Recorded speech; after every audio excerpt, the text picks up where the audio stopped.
Olá, turma, tudo bem com vocês? Como eu havia adiantado anteriormente, eu não poderia estar com vocês nessas próximas aulas, tá? Porém, eu deixei um conteúdo interessante que complementa aquilo que nós conversamos, tá? Sobre habilidades motoras e capacidades físicas. Então, eu separei alguns vídeos nos quais vocês vão poder ver de uma maneira ilustrada aquilo que eu falei na teoria, tá bom? Então, vamos lá. O que são habilidades motoras? Habilidades motoras são a capacidade de fazer movimentos corporais específicos para realizar determinadas tarefas. Eles são uma maneira de controlar os músculos para fazer movimentos fluidos e precisos. Essas habilidades devem ser aprendidas, praticadas e dominadas, e as horas extras podem ser realizadas sem pensar, por exemplo, caminhar ou nadar. As crianças são desajeitadas em comparação com os adultos, porque ainda precisam aprender muitas habilidades motoras que lhes permitam efetivamente realizar tarefas. Combinações de movimentos musculares produzem sequências de movimentos corporais que são aprendidos e refinados para realizar tarefas específicas. Essas habilidades são a maneira como movimentamos nosso corpo em determinadas situações, onde o movimento e a ação são necessários. A criança aprende quais músculos usar e como controlá-los com a ajuda de outros fatores, como visão e coordenação. A habilidade do movimento é dominada. Os bebês nascem com um sistema nervoso imaturo e subdesenvolvido que precisa aprender sobre o mundo através de experiências. O sistema nervoso das crianças se desenvolve com o tempo e habilidades como alcançar e segurar uma xícara e trazê-la à boca são aprendidas. Um bebê recém-nascido não seria capaz de realizar tal tarefa, mas ao longo do tempo, através da prática, as habilidades são bem ajustadas. Experiências de infância desempenham um papel no desenvolvimento de habilidades motoras. Quando se permite que o cérebro humano experimente movimentos como correr, escalar ou velejar, ele armazena as experiências e é mais capaz de realizá-las da próxima vez. A criança que é pescada com frequência será melhor pescadora do que a criança que vai pescar apenas uma vez.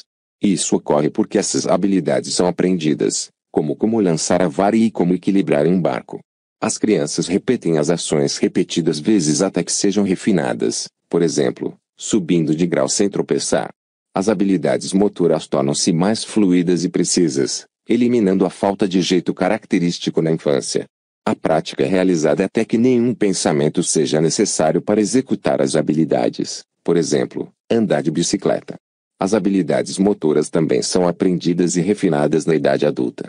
Se uma mulher pega a dança do ventre, seus primeiros movimentos não se assemelham aos do professor. No entanto, ela aprenderá a controlar os músculos para fazer os movimentos de assinatura que uma dançarina do ventre faz.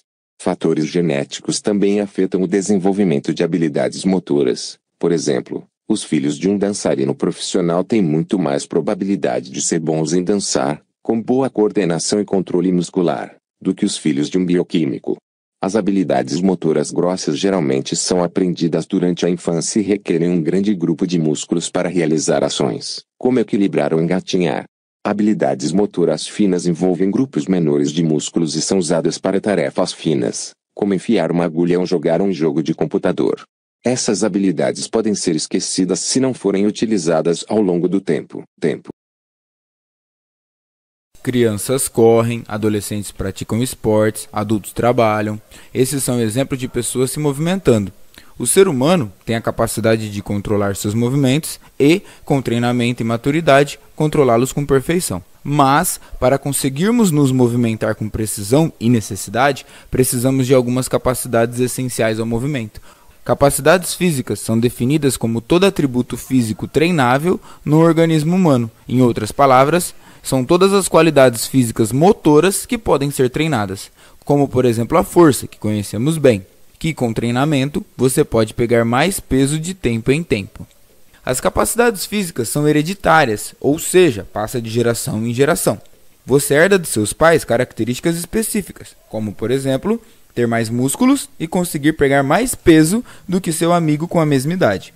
Entretanto, as capacidades físicas são treináveis. Então, seu amigo pode treinar e ficar mais rápido e mais forte do que você. É através das capacidades físicas que se conseguem executar ações motoras, como andar, arremessar, saltar, nadar, entre tantas outras. Vamos falar especificamente de algumas. começando pela força, talvez a mais conhecida. Força é a capacidade de vencer uma resistência através de uma ação muscular, ou seja, é a capacidade que permite deslocar um objeto de um lugar, o corpo de alguém ou mover o seu próprio corpo. A força pode ser classificada em força estática, onde há contração dos músculos, mas não há movimento, como por exemplo, segurar uma barra de ferro acima da cabeça por um tempo determinado. Força dinâmica, há contração muscular e também há movimento, empurrar uma cadeira de rodas, por exemplo. E a força explosiva, que também chamamos de potência, é a combinação da força dinâmica com a velocidade, que logo mais falaremos sobre ela. Um bom exemplo é arremessar uma bola de ferro o mais longe possível, pois combinamos a força com a velocidade de estender o braço. A agilidade é a capacidade física que permite executar movimentos rápidos com mudança de direção no menor tempo possível. Um exemplo simples é um jogador que está correndo em uma direção e quando o adversário se aproxima para tomar a bola ou interceptá-la, ele muda a direção, desviando do adversário. Flexibilidade é a capacidade de realizar movimentos com a maior amplitude possível, sem que ocorram danos nas articulações. Uma dançarina que dá um salto abrindo as pernas é um exemplo de boa flexibilidade. Mas os movimentos mais simples, como estender o braço para pegar algo, também é um movimento com boa flexibilidade. Resistência é a capacidade física que permite efetuar um esforço num determinado tempo, suportando a fadiga. Podemos dizer sem cansaço, sem perder a qualidade na execução do movimento que está sendo feito. A resistência pode ser classificada em resistência aeróbica e resistência anaeróbica. Basicamente, a resistência aeróbica é quando a quantidade de oxigênio que estamos consumindo é maior que a sua utilização. Ou seja, quando executamos uma atividade que a intensidade é baixa, demoramos para cansar, pois fazemos pouco esforço físico. Então, suportamos executá-la durante um maior tempo. Por exemplo, andar de bicicleta em uma rua reta em baixa velocidade. A resistência anaeróbica é quando a quantidade de oxigênio que estamos consumindo não é suficiente, o consumo é maior. Ou seja, quando estamos executando uma atividade de alta intensidade que precisa de muito esforço físico. Assim, não suportamos executá-la durante um tempo grande, um tempo maior. Pegando o mesmo exemplo de andar de bicicleta, agora você estaria pedalando em alta velocidade em uma subida. Velocidade é a capacidade de executar uma sucessão de movimentos no menor tempo possível. Assim, temos a velocidade de deslocamento e a velocidade de reação. A velocidade de deslocamento é a capacidade de deslocar um membro do corpo, ou ele todo, em um determinado tempo, ou seja, quanto menor a execução, mais rápido o movimento. Nadar, por exemplo. E a velocidade de reação, que muitos confundem com reflexo, esta é a rapidez com a qual uma pessoa é capaz de responder a um estímulo recebido. Se você ainda confunde reflexo com velocidade de reação, clique no vídeo da descrição que fala sobre as fases do desenvolvimento motor, lá tem uma explicação de movimentos reflexos. Como exemplo de velocidade de reação, imagine um goleiro que, atento ao atacante, está parado no centro do gol e tem que perceber no momento do chute do atacante, ou o quanto antes possível, para que lado está indo a bola e saltar para defendê-la. Equilíbrio é a capacidade física que, através de uma combinação de ações musculares, nos proporciona assumir e sustentar o nosso corpo sobre uma base contra a lei da gravidade. Como exemplo, simplesmente ficar em pé. Coordenação motora é a capacidade que permite realizar vários movimentos ao mesmo tempo, de uma forma coordenada, como passar roupa com uma mão e secar o cabelo com a outra, ao mesmo tempo.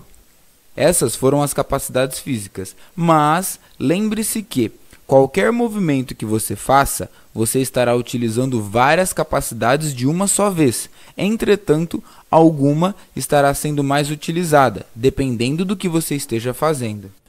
Um erro comum é pensarmos que quando fazemos um movimento, estamos utilizando apenas uma capacidade física. Por exemplo, se eu te perguntar: qual capacidade física está atuando em um homem que está correndo, disputando uma corrida? Você vai me dizer que é a velocidade. Porque quanto mais velocidade ele tiver, mais chance ele tem de ganhar uma corrida. Aí eu lhe digo que você não está totalmente correto, mas também não está totalmente errado. Que confusão é essa, professor? Então, gente, quando uma pessoa realiza qualquer movimento, várias capacidades físicas estão atuando ao mesmo tempo e não apenas uma. Uma vai ser mais utilizada, sim, mas várias precisam estar presentes. Vamos pegar esse exemplo do homem que está disputando uma corrida. Para ele mexer a perna, para realizar o movimento da corrida, ele precisa de força, senão ele nem conseguiria levantar a perna. Para ficar mais fácil, um bebê de 5 meses não consegue ficar em pé sozinho, pois ainda não tem força suficiente nem para se levantar. O corredor também precisa de resistência, senão ele cansaria nos primeiros metros da corrida. A resistência faz com que ele aguente correr sem se cansar até o final da corrida. Mas isso vai depender da condição física dele também. Mas, continuando, no movimento de correr, a flexibilidade também está presente, pois para estender, ou melhor, na linguagem popular, esticar a perna, ele precisa de flexibilidade. Quanto maior a passada da corrida, mais flexibilidade o homem deve ter. Mas também ele precisa de agilidade, pois a todo tempo ele está mudando a direção de suas pernas, flexionando, estendendo, levantando, abaixando, enfim. Além da coordenação motora, que é simples na corrida, mas ela está presente, coordenar o movimento das pernas e dos braços para um movimento de corrida bem feito. Um comentário meu aqui, pessoal, ó. Sinceramente, tem gente que não tem coordenação motora para correr. Começa a correr, bate um tornozelo no outro e cai no chão. Então, olha como é importante a coordenação motora em um simples movimento que é a corrida. Mas não se esqueçam do equilíbrio. Se ele não estiver presente e exercendo a sua função, o homem não consegue correr em linha reta, irá trombar com os outros corredores, podendo até cair e se enroscar todo. E por último, a velocidade, especificamente a velocidade de deslocamento, que para as pernas saírem de uma posição e irem para outra, tem que haver velocidade. E quanto maior for essa velocidade, mais rápido é o movimento da corrida e maior a chance de chegar na frente dos outros corredores.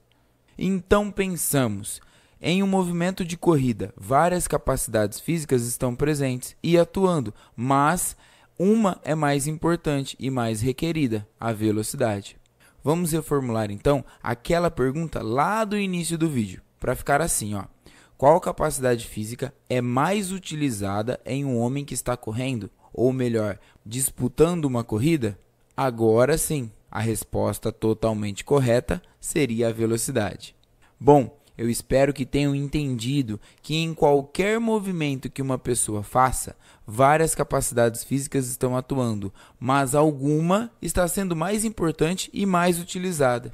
É isso aí, galera. Então, ó, finalizamos por hoje. Espero que vocês tenham assimilado o conteúdo e que esses vídeos tenham ajudado você a entender melhor esses conceitos importantes para o decorrer do nosso ano, né? E eu finalizo aqui com um mega abraço e nos vemos logo. É isso aí.